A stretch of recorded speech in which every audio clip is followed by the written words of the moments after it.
me set this up. One of the animals are visible in the back. Yeah. Okay. All right. Oh, okay. I think we're live here, guys. Welcome back to another fabulous episode of Dinosaur Omelet. Hey, I'm Christopher. I'm Angela. That's my wife, Angela, and we are the Dinosaur Omelet. What are we talking about this week? Bird stress. Bird stress. Oh, wow, that sounds pretty boring. Well, it is not, because the majority of problems that we hear about, actually, when people call in, are usually stressors, right? Mm-hmm. A lot of them are stressors. So we're going to talk about stress in your poultry, quail, and chickens, because that can have a pretty big impact on their performance, well-being, health, reproduction, etc. We'll explain why. I'm not going to get into the huge technicals with the medical terms, but we'll talk about it. Okay, cool. If you guys are new here, thanks for stopping in. We do these educational sessions. Try to anyway. We try to do these once a week, educational Q&A sessions. So you guys feel free to leave a comment, or even better, a question. Because we like questions, because when we get a question, we can interact with you guys and answer you. It doesn't have to be, if you do have a question, it's not necessary that it's related to this topic. Right. Anything homestead or farm related. Plus, whatever. It keeps this whole thing flowing and moving along. So a little bit about us, if you're new here. Small homestead in southern Lancaster County. Pennsylvania. Pennsylvania, it's the state. And we specialize in jumbo quail. We've been raising jumbo quail for food production, as well as Angela has a vibrant silky chicken breeding operation going on, right? For pets, yeah. For pets. And we actually have Dino Puffs is the name of the Facebook page, if you want to go check out our critters, right? Yeah, it's a group. It's a Facebook group. And then, of course, we have other animals, too, because we encourage people to, if possible, create a layered system. And so what I mean by that is just having different options of food, like a vegetable garden, as well as maybe meat rabbits or maybe meat ducks, Redundancies. chickens, yeah. Overlapping food systems that can interact with one another. Take the rabbit in the north, throw it in the garden. Take the chicken compost and throw that into your compost pile, chicken manure, whatever. I mean, I'm not going to get into the big thing with that, but we did discuss that in the previous video. You guys are welcome to go look for that. Yeah, but we do encourage you, and that's the point here, encourage you to engage in a skill, and in particular this niche, the homesteading skill set. Animal husbandry, food production, fix it around the house, whatever, machine repair, whatever you're doing. Like, people kind of forget that. I think with homesteading, people think of animals a lot and gardening. But there's a lot of other things in homesteading, obviously, like bed breaking, making your pies, canning.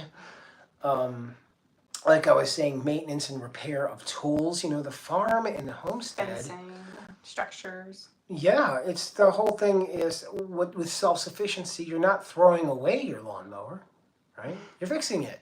So you're learning how to do these things. So skill acquisition, these things stay with you, and they grow, and you become more proficient in your skill set once you start studying and practicing. So that's what we encourage, and that's what these videos are about, to give you little bites here and there of some information that may plant a seed that grows in your mind, off to do something.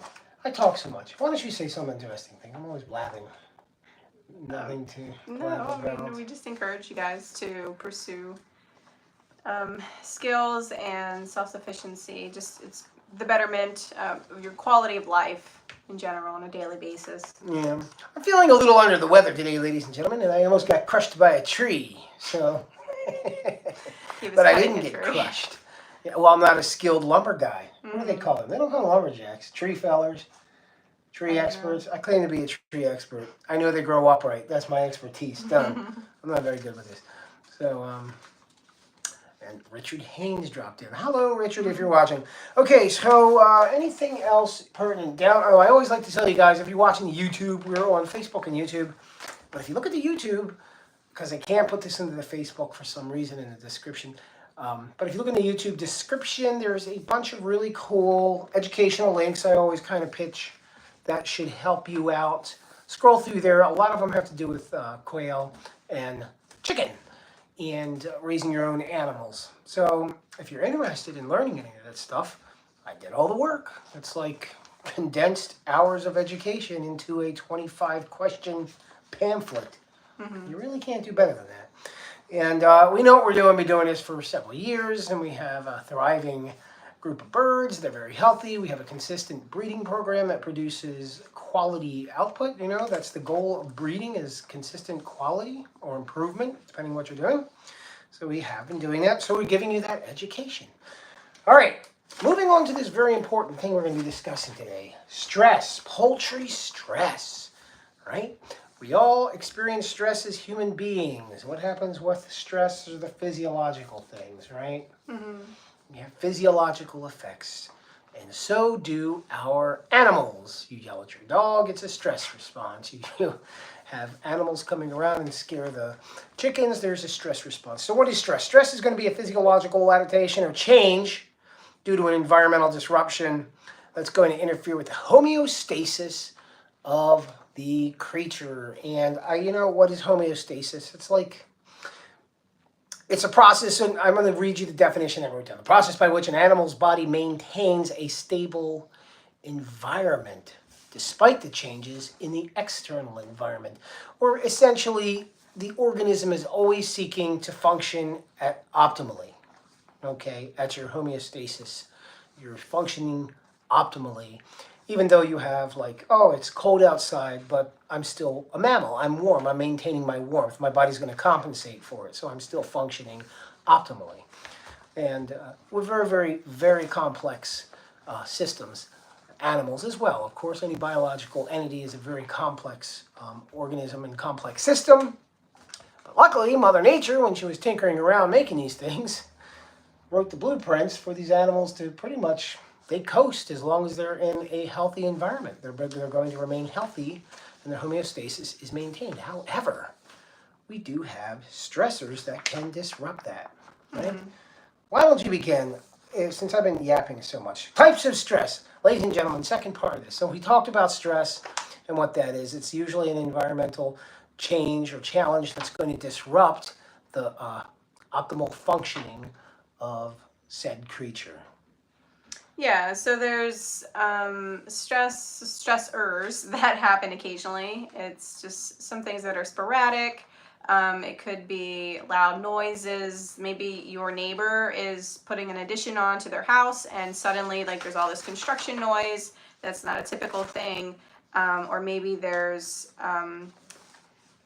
just like a predator that's in the area around the coops or housing for a few nights, but it's not a permanent thing. Yeah, these are intermittent stressors. They're not all the time. These are the intermittent stressors, and they're quite normal. And the animals adapt to them, and you're probably not going to be dealing with severe long-term challenges to the creature. Yeah, like Angela was saying, predators. This sort of thing will subside, and the sound or the disruption in a sporadic type of thing will cease, and then the birds or the animals will balance back out and be okay. Right, intermittent or periodic stressors, quite normal. But then you have then there's chronic. It's just continual stress, and that could be just poor management of their health. Perhaps they're living in filth constantly. Maybe their housing is poorly ventilated, and they're just experiencing distress when they're supposed to be relaxed and safe in their home. And they don't have a rebound period with a chronic stressor. They're living in it and they're adapting to it, so their body is chronically being stressed. I mean, think of it as from the human perspective, when you have that job that you go to and it's and you're under chronic stress. Do people do that? I mean, they got jobs that stress and then so. there will likely be... So with the intermittent stress, you may notice a slight change in perhaps egg laying, brief change in egg laying, or maybe they seem a little alert, or if maybe a few hot days happened and maybe they're not eating as much, or it's a real brief change in behavior. But when it's prolonged chronic stress, then you're probably going to notice, very likely notice physical changes, Ooh, yeah, sluggish behavior, immune system being suppressed, egg production dropping and not recovering, vibrancy, brightness of feathering, plumage, just overall, starting to deteriorate and not look super healthy. So why are these things happening? Let's take an intermittent stressor. So we're dealing with intermittent or periodic stressors that happen, and then we're dealing with chronic stressors. So an example and the effect of an intermittent stressor, and we've talked about this before, is like a predator coming around. So the predator's coming around, it spooks the animal, they're stressed out, and they may decrease egg laying, right?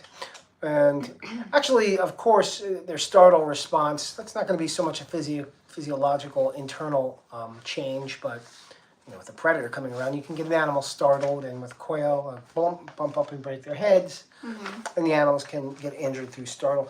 But with the stressor, intermittent stressors, you're going to have short-term spikes in stress hormones in the animal that may decrease their natural feeding for a day.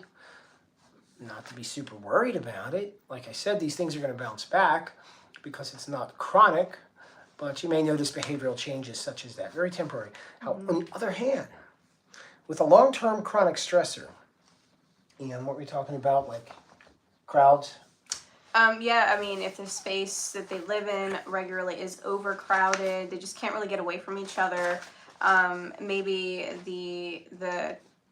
the mix of birds or animals in the group, maybe there's a few characters that cause a lot of stress, like maybe they're overly dominant and they're picking on other birds, that will cause stress. You're going to have issues coming up with well, let's just take the example of an overcrowded house. All right, so here we have a bunch of overcrowded animals. Well, there's a hormone, the cortisol for chickens, coursing through their blood in their body, and they're having these other physiological changes due to distress. So now what's happening? Well, similar stuff that's happening in people, right? They're going to have a suppressed or debilitated slightly immune system. That's not good. And if they're living crowded, there's probably more germs in there, so now they're more susceptible to illness.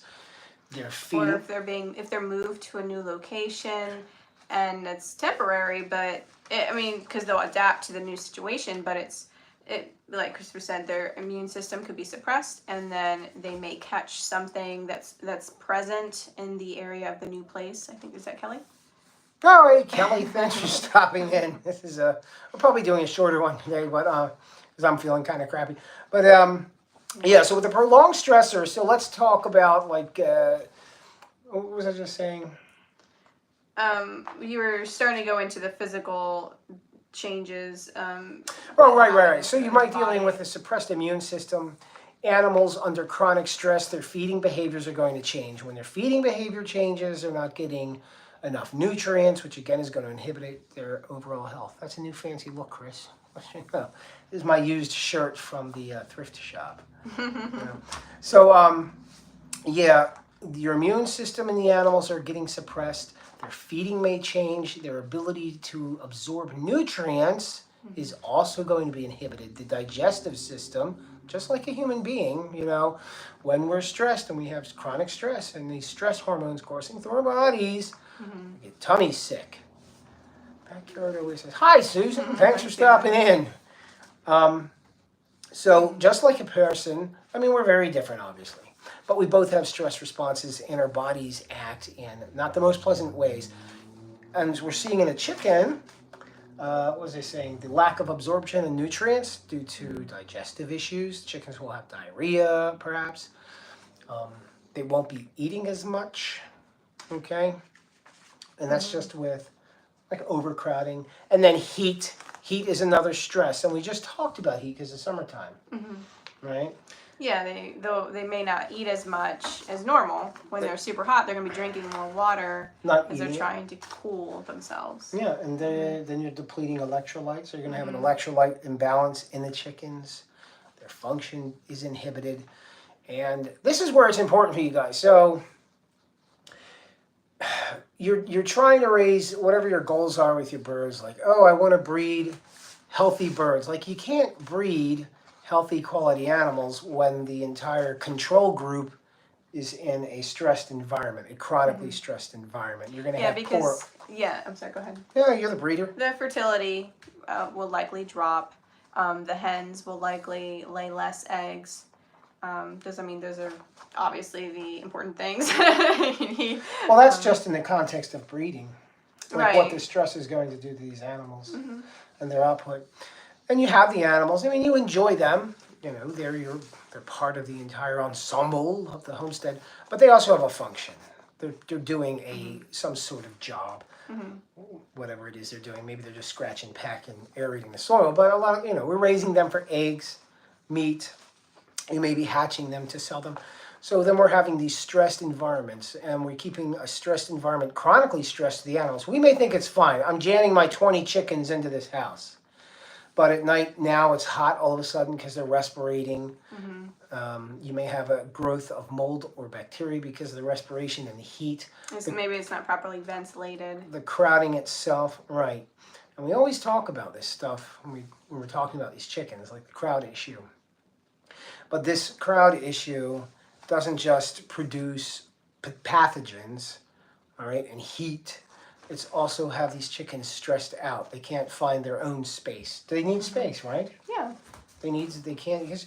So when we're talking about, think about it like this. Why do people, we inherently know, although it's not really verbalized, I don't feel comfortable eating eggs that come from a chicken that's raised in a cage this big its entire life. They're living in chronic stress. It's constant chronic stress. And that does affect the taste and the nutrient absorption of the egg itself. I'll be happy to bad talk gigantic egg production facilities that raise them in that way, but that's just. Well, just like with when processing animals for meat, there's enough studies to show that the flavor of the meat itself is affected if the animal is stressed. And that the cortisol, the stress hormone, is flooding their system prior to being processed, it will affect the flavor. So when animals are raised well and processed in a humane way, in a way that's you're trying to minimize stress during the process up to, then yeah, if you're eating them for meat, then you will have a noticeable difference in the quality of that meat. Yeah, not just the quality of the meat, but the quantity. A few videos ago, we were talking about feed conversion, like how much feed produces 1 pound of meat, like how many pounds of feed do you need for 1 pound of meat. So, and we just grew and sent to the old freezer a bunch of Cornish cross chickens. Now the Cornish cross, they're high yield animals. And of course we have them living as optimally as possible, like happy little chicken lives and their green pastures and all that fun stuff. Because we want the animals, obviously, not to be miserable creatures while they're serving their time here at the pasture, but also to perform well in their growth. The growth, yeah. That will not happen when these animals, if we didn't have. So if their environment wasn't optimal for them, you're going to see a decrease in likely the amount of weight they're going to put on. And even keep on. They might, if they're stressed, if they're ill, or just stressed long term for a long duration of time, then especially these meat animals that put like the jumbo quail and the broilers that have a fast metabolism and they're putting on weight quickly, then the weight they put on, they can actually start losing if they're stressed, if they're super stressed. Yeah, so in the summertime, we just got through summer, so you guys, we had like a mini heat wave come through, and a lot of chickens probably reduced egg production or stopped egg production for a short bit, because that's a change in the environment. It's a severe, like the heat change, the temperature change, something they're not adapted to. And, unlike us, they're not going in watching TV all day in an air-conditioned room. They're outside in their coop or on the run. And this is a big change to them. And they don't have somebody explaining to them, you guys are going to be okay, don't worry about it. So they're stressed out. And they have a stress response. Their body is, they don't make conscious decisions. They have physiological responses to their environment. And so the body's like, So No and more eggs for a while. so we already covered the fact that their immune system can be suppressed. Another stressor might be something that could be something that might take a little bit of investigating to determine. Calls, you know. Yeah, and it mites and lice. Those are two things that can go under the radar for quite a while. Mites, they live in the housing structure and they come out at night to feed on the resting and sleeping birds, and then they go off of them. Yeah. Lice stay on the birds, and both are parasitic and will over a long period of time decrease the health of the bird, and they will continue to reproduce. These parasites, these pests will reproduce and can overwhelm the animals. So that will be a causal factor as far as the bird's health decreasing. These creatures, so the birds, they lose weight. Mm-hmm. You may see them losing weight. Yeah, they might look pale Yeah. or lethargic. That's a very good point, because you may say, oh, my chicken doesn't have coccidiosis, Mm-hmm. the diarrhea is not happening, but it's losing weight and it's looking scrawny. Maybe it's not laying eggs properly. Yeah, not laying eggs. So what's going on?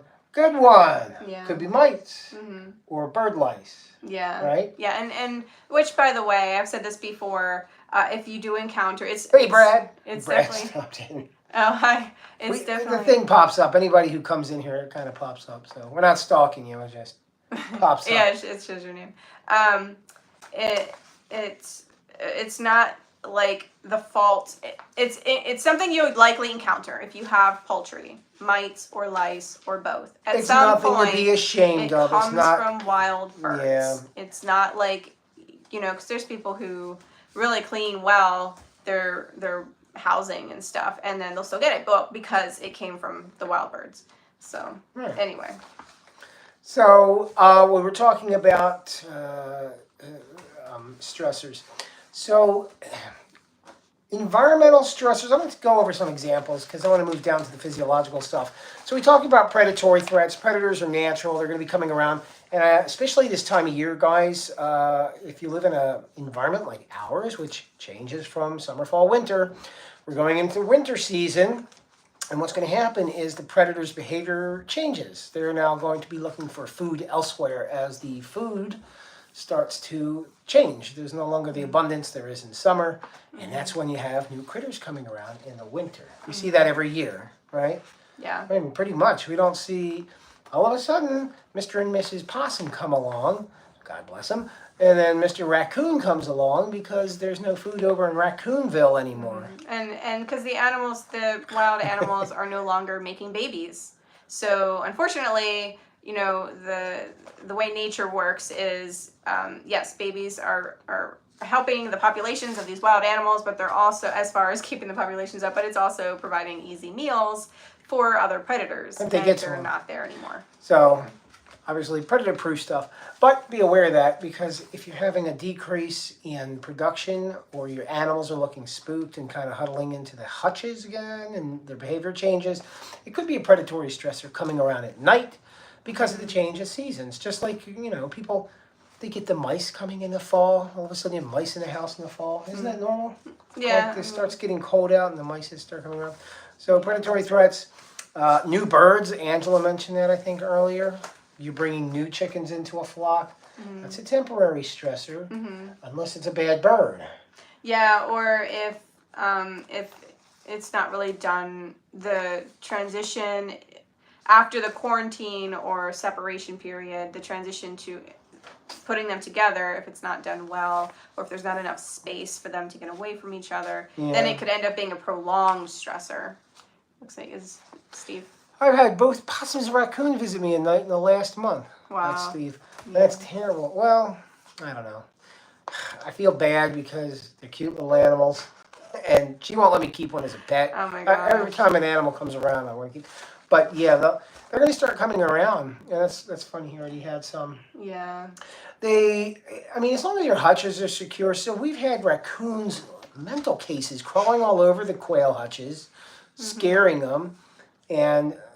Did they decrease laying? Did they stop laying with it? Yeah, but during the time the predators were harassing them, the egg count did drop. It didn't Yeah. cease, but it did drop. And then once we took care of the predator, it went back up. Yeah. So the predator scared the birds. They were stressed out. They stopped laying for a brief time. No losses due to my quail housing being secure. Good. That's awesome. Juice. Awesome. Yeah. I get so many people who don't understand that the chicken wire fencing, whatever they had around their house, they get rats and weasels and all kinds of stuff going in there. Or raccoons sticking their grubby hands And it's through. horrible, because some people are spending lots of money And time. on top tier breeder chickens to have them get ate up by predators, and that's not good. Yeah. But getting eaten by predators is different than being stressed out by predators. Right. So, yeah. So predator threats, new birds, environmental changes, like you're moving your animals from one coop to another coop. That's probably not going to be an issue. It's a temporary stress. But if this is happening all the time, they're not going to really adapt to their environment if you're moving them very frequently, Yeah. I don't know why somebody would do that, but I'm sure there are people who do. Well, some people want to take quail, for example, and put them in a tractor on the ground and move them like regularly. And for quail, that just stresses them out. And unless you have a method of doing it that is very subtle and not so abrupt, then their egg count will drop. And it's also easy for predators to go right along those cages. But chickens, well, pets, they seem to be okay if you're like letting them eat like grasses in a certain area to spoil them. But yeah, abrupt changes in their environment. Oh, I'm going to be like a viewer. I have a question, because I don't know. It popped in my head. It might be legit. Let's say a few chickens get eaten up by a fox or whatever. They're gone. Because they're social creatures, does that stress out the rest of the flock once a portion of the flock is all of a sudden missing?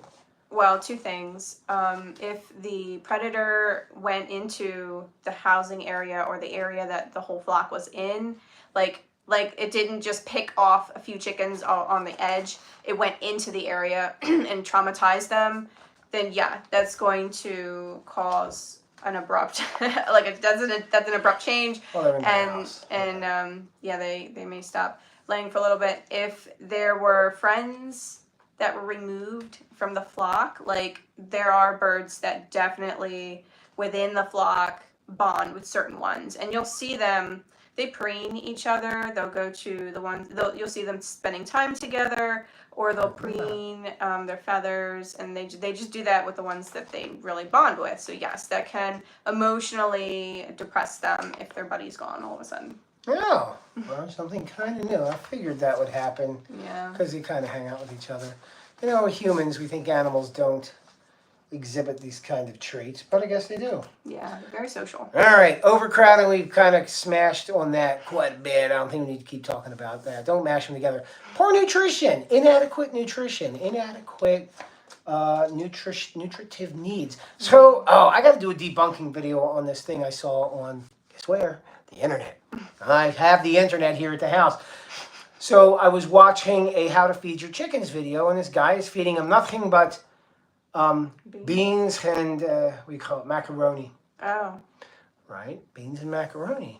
And he's bragging about how great it is. Oh, look, I don't spend any money. It's a lot cheaper to use these beans and macaroni to feed the chickens. Actually, I don't even know if it's cheaper. I mean, beans aren't cheap.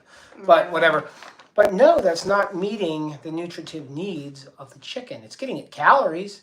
I could, let me put it this way. Human beings, let's say I'm going to change your diet to save money, so all I do is buy you cases of Wonder Bread. And hot dogs. Right? Not even the hot dogs. Just bread. Okay. Wonder Bread and hot dogs.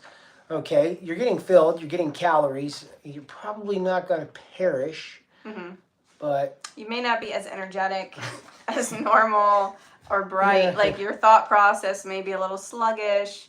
It'll affect your body. What you eat does affect you. Yeah. So that poor nutrition of just beans and macaroni. I mean, it's fine as a treat. It might affect your digestive system as well. Yeah. But you can give chickens treats, yes, of course. But poor nutrition overall as a standard diet to save a nickel is not going to help the animal. I think what's happening when these guys do these money-saving diets, hopefully the animals are probably free ranging as well. Hopefully. Okay. I think though in those shows or What shows? whenever It's on you the see internet. those things, people they're not thinking about the needs of the animal. That they're thinking of, how can I save on cost? I don't think the consumer, and I'm not saying people are stupid, people are highly intelligent animals, but sometimes they don't have the information. Yeah, They don't have the knowledge. You don't know what you don't know. And a lot of times we get on this like very focused, like topic in our mind of something we want to achieve or learn about, and we're just like very not considering the other details. It's just like that saying of the blind people touching the elephant, and there's like 7 of them touching the big elephant, and they're describing what they're feeling. Wait, I want to hear this. I've never heard this. I don't. No, you got everybody interested. One is touching the trunk. They're describing what the trunk is, and the other one's like, no, it's a big wall. They're touching the side, and then the other one's touching the ear. It's this flappy thing, and it's all one animal, but they're describing all these different points, and also it's just like our healthcare system, where there's all these specialists for specific points of our body. And you'll get bumped around to different specialists to see your nose and ear, throat doctor, the feet doctor, whatever, the hands doctor, but it's one body. And instead of thinking about the whole, people will start focusing on a tiny thing. So sometimes people will be thinking like, I want to save on cost. And then they're not remembering or thinking about the health of the animal. It's just they're looking at a component rather than the overall. And it might just be that they're at the beginning of their journey of all of it, and then they'll come. Yeah, there's a lot of new people still doing animals now, like for first year or first couple of years. So poor nutrition, inadequate, imbalanced diets can be a chronic stressor, just like with people. Now you have the immune stuff going on, lethargy, egg production, all these issues associated to poor nutrition, which technically, yes, is a stressor. Okay, so physiological effects. I'm going to go over this quickly because I think I went over most of it. Hormonal changes. So the corticosterone, or I guess like corticosterone hormone in the chicken is increasing heart rate, blood pressure, and respiration. Right, so now they're losing fluid, so to keep them properly hydrated. Immune function we discussed, just like with people, when we're on chronic stress, we get sick pretty easy. Our immune system's no longer functioning tip-top when we're chronically stretched. You know what's bad about us humans, though? When we're chronically stressed, we do things to impair our well-being even more. We start consuming alcohol, smoking, eating junk, not exercising, staying out of the sun, etc. because of the chronic stress. Richard Hines, I know you mix your own food. For store-bought, don't think crumbles or grains are better. Okay, so crumbled or grains, right, so for store-bought, if you can find mixed whole grains, they tend to be better. They're retaining the nutrients. The whole grain ingredient is retaining the nutrient in that grain. Do you think crumbles or grains are better? So good question. He's saying, do we think crumbles? We're going to do a video series on chicken feed. So here's the best thing for chicken.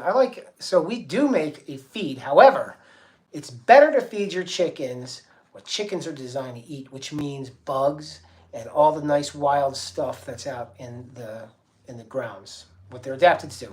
Right, everybody knows this. However, we can't really do that because we're raising them. There's a big trade-off. It's a domesticated situation. We got domesticated chickens living on our property, and in many cases they're confined to a smaller area. They're not ranging for many, many acres. They have a chicken pen. I call it a chicken patch, but they have an area. So they're not getting that natural diet. So we have to supplement it. We're supplementing it with a sack of feed. Now the sack of feed makers have an objective, which is, anybody? To make money. To make money. And to sell a product. Sack of feed makers have the objective of making money. So they're going to do that with, obviously, the cheapest ingredients that they can get away with for the abundance, to cut that in there. And they'll have on their ingredient list the breakdown of what is the nutrients in that feed, but And the ingredients, yeah. right, the process of making a crumble or pelleted feed, the process alone compromises the nutrient content of the ingredients. And why is this? And they don't, so they give you the nutrient content prior to before processing. they process it into crumbles and pellets, not after. That's a very good point. So I'm glad Richard answered this question. Hi, Richard. Chris. So this is a very good question. So we were making pellets. Go look this up. I don't want to like sound like I'm telling you something. This is all like we've done lots of research on this and investigated, and we're developing our own food. The reason we made our own food because we wanted to have healthy animals, wanted to save a little bit, and have the best quality nutrition that we could in a feed. So we made our own feed. So when we're making a pellet, how do we make a pellet? So a pellet's actually made of grains, right? But it doesn't look like grains. It looks like a pellet. So how does it get turned into a pellet? What do they do to the grain? They crush it. Yeah, they crush all the ingredients. They crush it. So what does the grain do if it's not crushed? It grows, right? And I'm not trying to talk to anybody like they're dumb, but I want to like boil this down to very simple components so it's understand. So it's like, oh, that makes sense. The unadulterated whole grain, like a kernel of corn, a whole pea. Its shell is keeping the ingredient, the contents inside of it uncompromised. Yes, so it can last for years in that state. So the hunk of corn or pea, whatever you're using, the seed has a husk or a testa on the outside, and that is keeping it, like she said, it's not oxygenating and it's staying whole. You know, your seed you can keep for years and it still grows. Okay, it's vibrant. Now, when we crush these grains up to turn them into pellets, that's stage one, let's just say. So that now exposes it. It's now exposed to oxygen. All right. Here's the pea before it's crushed, and when it's crushed, it's this huge surface area. So now you have all this surface area exposed to the oxygen. And if you guys remember your chemistry, oxygen is very corrosive, and it starts breaking down vitamins, nutrients, etc., etc. Okay, fats and all this good stuff. And the shelf life is definitely decreased. Yeah, and I keep in mind what she said earlier. When you're looking at a nutrition label for pellets, that's the totality of nutrition prior to all the processing. And we're just looking at process one, which is crushing. Okay, next. Time for pellet time. So we're going to heat it up, and we're adding a binder.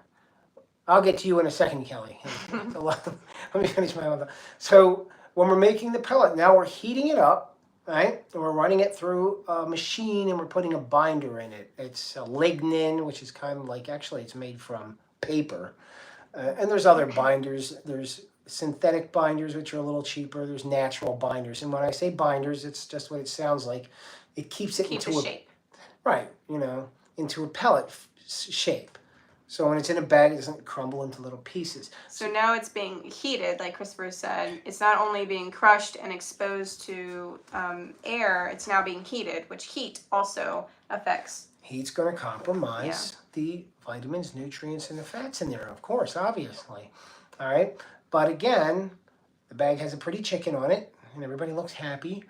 And it's going to keep the animal alive. And I'm not bad-mouthing all those feeds. I'm just saying... they're not optimal, and you're losing a percentage. So if I'm saying, I'm sorry, I'll let you yap in just one second.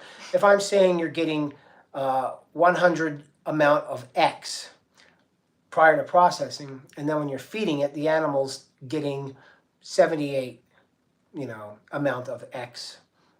That's not, that translation is not being reflected on what you perceive upon the purchase.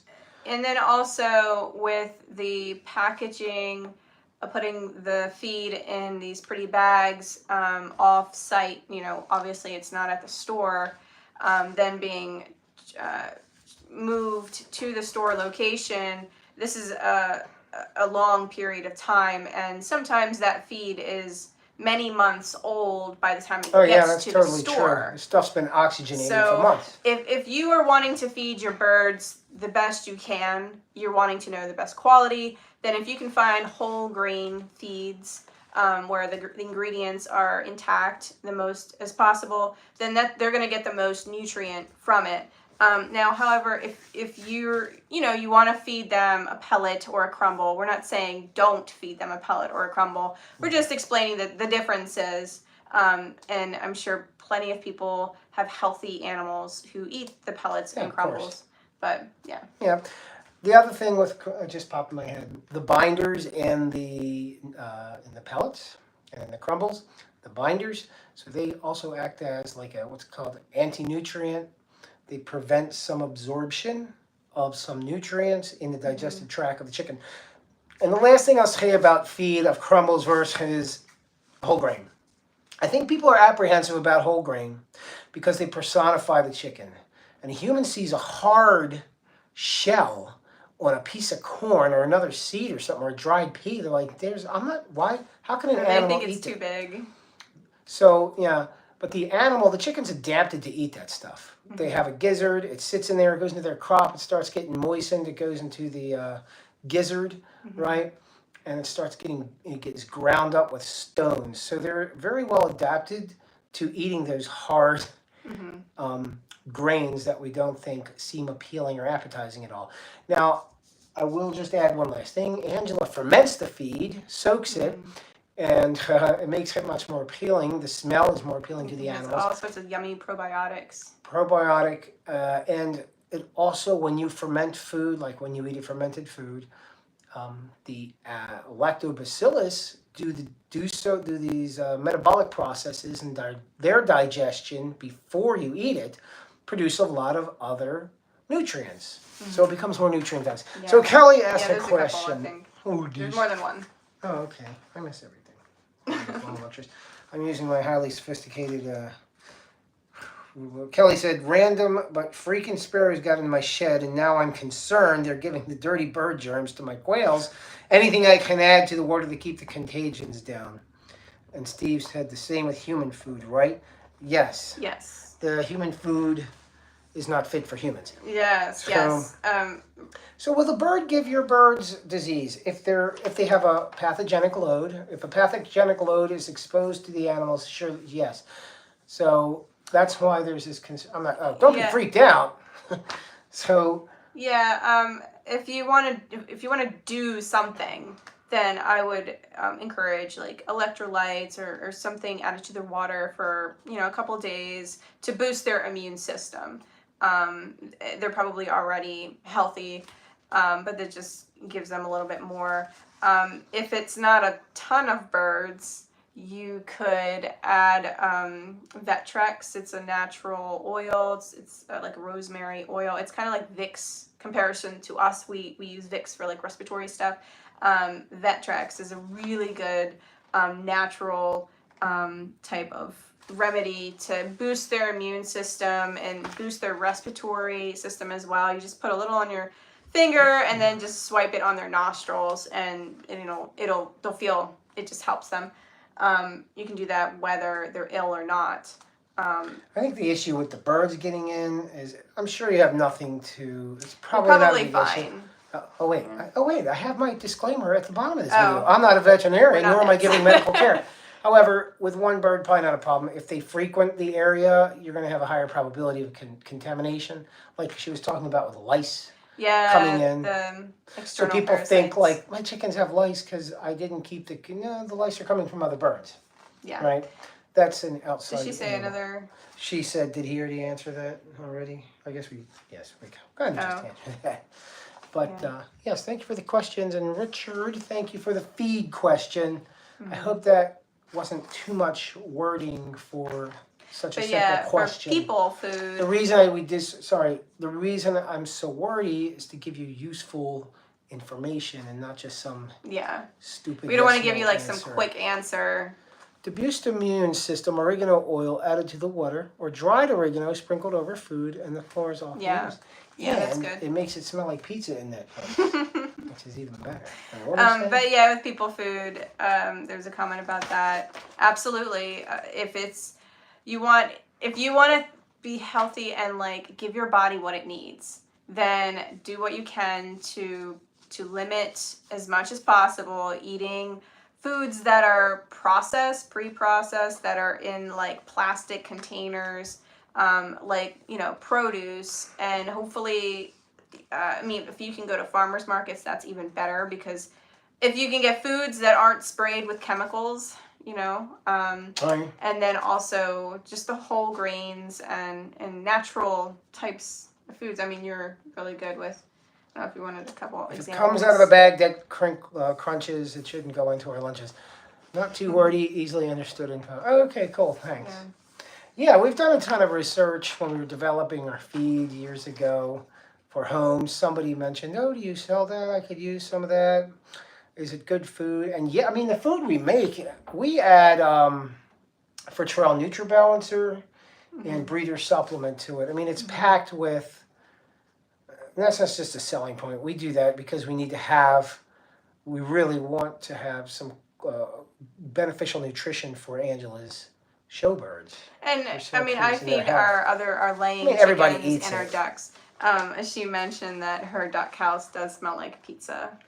Yes, a duck feces pizza. So, all right, cool. So we were talking. I got on a tangent there. We were getting towards the end. Physiological effects. So we're talking about stress. I can get that off the food issue. We're talking about stress and the effects of chronic and temporary stressors, and we're going over to finish this up. The physiological effects of stress. We went over hormonal changes, immune function impairment, growth and development. We discussed that earlier with meat birds and the egg production, plumage and feather quality, right? Stress. Yeah, animals. absolutely. If they're, for example, if they're molting, they'll take a lot longer to complete their molt if they're under stress. Yeah, like they stress. might just look horrible for winter. like a long time, because it takes a lot of energy to grow their feathers. But if they aren't molting, their feathers may start to look dull, and just not fluffy. I mean, they may not even present themselves in this confident, fluffy way anyway, because they'll just feel low energy. Hey, Tammy, if you're still there.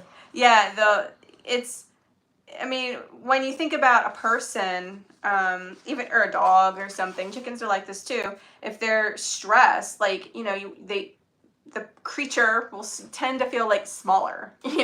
When they're feeling great, they feel, confident and just standing great. You can see that the demeanor is different too. Yeah. So, did you talk about the feathers? I kind of wasn't listening. I did. I just did. I have ADHD. It's hard for me to focus. That's why I can keep yapping, because my brain's talking to me at the same time. But the digestive health can be affected, and you may notice this based on maybe the manure consistency and color of the manure may change. Something there, so like chicken, well, and poultry in general, I mean, it should have shape to it. The manure should have shape to it. If it's like splatting out like a pile of, runs, that's not good. So those are indicators to look out for, to know if things are internally not functioning properly. And stress could definitely have their body digesting the food not quite correctly. The same thing happens to us humans when we're super stressed. Things may change. We may not feel so good. The southern end of us, yeah. Yeah, so I think this stuff makes I hope this made clear sense. It's not rocket science, and we're familiar with stress, but I think stress, the reason I wanted to do this video, I do believe people maybe downplay the effects of stress and the stress on the chickens, because they can't say, yo, I'm going nuts over here. I'm stressed out. What are you doing? And a lot of animals, well, poultry anyway, their behavior may not be so obvious that something's amiss. Did you want to go over the remedy type things that might be? I think it's redundant. We did go over all this stuff. Keep the predator. I'll go over it I real guess quick, so. because we discussed it with each problem. But the nutrition will absolutely affect what their manure looks like too. Some people will be like, oh, I'm giving them, my own formula of mixed greens, but they're not thinking about what the birds actually need. Like, oh, I'm mixing 4 ingredients. I have corn, peas, wheat, and oats, and I just do it all equal amounts. Well, the amount of fiber and protein and fat, if it's not proper to what they need, yeah, they're gonna eat it. They're gonna, because it'll be yummy, but their body isn't getting the nutrients, and that you might see the runs, you might see their stools runny, and that's because there's not a balance in the ingredients. But anyway, yeah. Stuff. Yeah, so we talked about all these remedies. The only one I think I'd like to reiterate, because this is a common issue, social harmony, or the jackass rooster, like an aggressive chicken. Yeah. Like people have an Rooster aggressive... or hen. In a flock, you may have one animal that's just routinely overly aggressive. Yeah. Or pestering. Remember? We had one that was mean. Yeah, it happens occasionally, and well, that would be considered a chronic stressor to the birds, because they got to run away from them all the time. Right, and they'll get paranoid.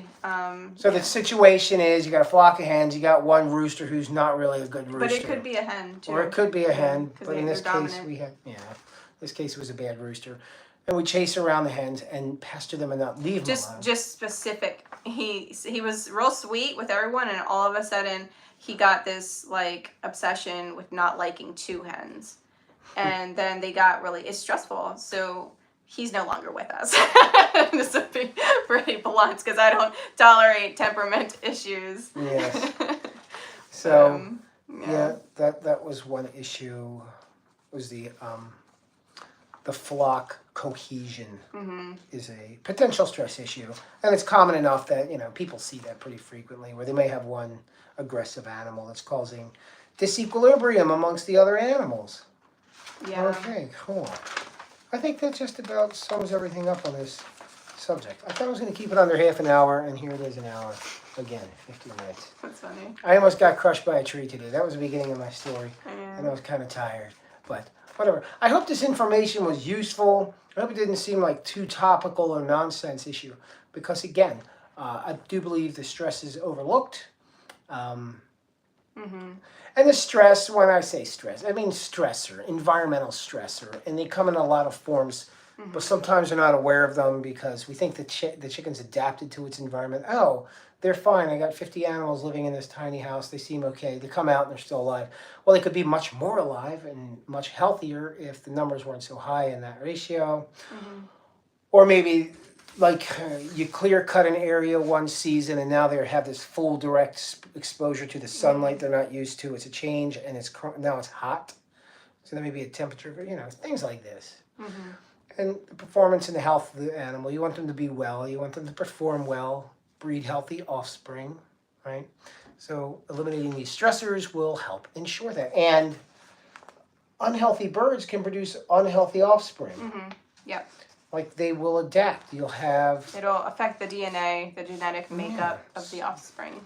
That may not concern most of you guys, but there are people who breed, so you want to have optimal living conditions. And if you don't, you could have poor offspring who are adapting to what mom and dad went through. Yeah. I think that does it? Okay. All right. I'm going to go to read a book and lay down, but we want to say thank you very much, guys, for coming in tonight. Yeah, if you're new to our channel, please subscribe, like the video, and if you liked it. If it was of use. Right.